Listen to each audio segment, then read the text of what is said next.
plus technique, on va dire, de l'exposé. Si je viens maintenant plus techniquement sur qu'est-ce que c'est que les jeunes délinquants, en mélangeant, j'essaierai dans mes rapides réflexions de mélanger à chaque fois trois choses, de dire à chaque fois trois choses, quelque chose sur les phénomènes eux-mêmes, description des phénomènes, quelque chose sur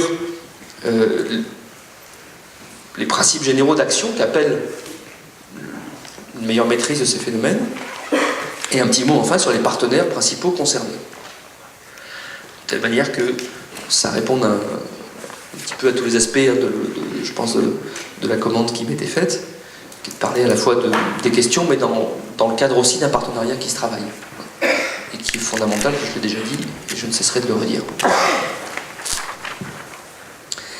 Alors si on veut comprendre un petit peu, à mon sens, la délinquance juvénile, la première chose qu'on va faire, c'est d'enlever le singulier pour mettre des pluriels. La délinquance des jeunes, ça n'existe pas. Il y a des délinquances et il y a des jeunes. Il faut nécessairement introduire de la complexité, des distinguos, faire des catégories. Voilà. La réalité est complexe, donc il faut que notre pensée le soit aussi. Si on a une seule façon de voir les trucs et qu'on appelle tout le monde pareil, ça ne va pas fonctionner. Ça ne va pas fonctionner parce que de fait, les gens sont différents. Les problématiques sont différentes, donc notre pensée, notre diagnostic doit l'être et nos outils doivent l'être aussi. Sinon, c'est évident qu'on va dans le mur. Ou alors, comme j'ai dit tout à l'heure, on se contente de contenir, enfermer, protéger, rassurer, machin, et on n'agit pas du tout sur le problème.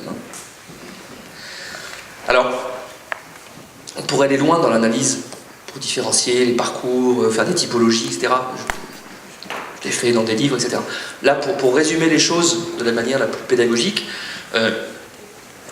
je vais essayer de montrer qu'il y a au moins trois types de situations tout à fait différents. Donc trois types de situations de délinquants juvéniles tout à fait différents. Je vais leur donner un petit nom, comme ça,